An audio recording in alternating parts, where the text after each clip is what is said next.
downtown Santa Rosa at the historic rail station that's been here since a little after the turn of the century. This is the way that people used to arrive in Santa Rosa. What we're trying to do is bring this rail line back to life. It would take close to 1.5 million car trips off of Highway 101 every year. Highway 101, it's terribly congested. It's the fourth most congested road in the Bay Area, which is an already congested region. By getting people out of their cars, environmental studies show that we'll be removing 30 million pounds of greenhouse gases from the atmosphere every year just along this corridor. All that needs to be done to put trains on this track is to buy the train. To make it be able to go as fast as we want it to go, which is 79 miles an hour top speed, the rail line has to be rehabbed. We plan to replace the rails, replace all the ties, but essentially this rail line is ready to go. Because we already own the property, it's a relative bargain. I mean, it's not cheap to do this. It's about a $450 million project. But on a per mile basis, we're adding a lane to Highway 101 now, and the average price of adding that lane is about $20 million a mile. The SMART project, the rail project, is about $6 million a mile. So it's a good deal for the money.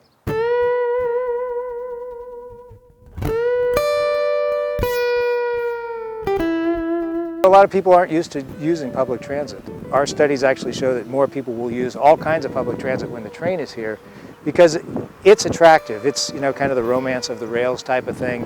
Brings people to a train where they wouldn't necessarily take a bus that's serving the same route for them.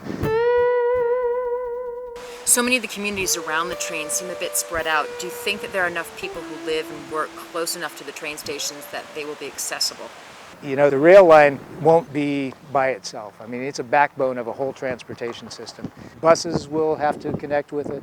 We have shuttles proposed as part of our project that we'll be paying for to take people from their destination out to schools or job centers or shopping areas. And also our project includes a 70-mile parallel bicycle pedestrian path that will also be part of the transportation project. And that's the way that a lot of people will get to our stations as well.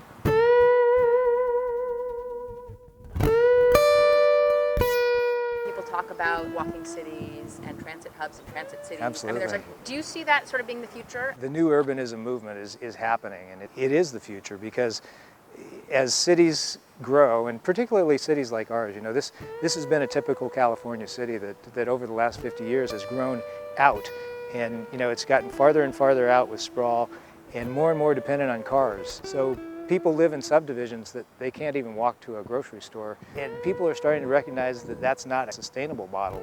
This 5 acres here will have about 300 units of housing on it. This brick wall, this is an old apple cannery, and it's going to be turned into luxury condominiums. At this end, where this old train is over here, there'll be some low-income housing mixed with market rate housing. There's a food and wine center with a weekly farmer's market. People recognize now that more dense development in the urban core that has public transit available and infrastructure available is the way of the future.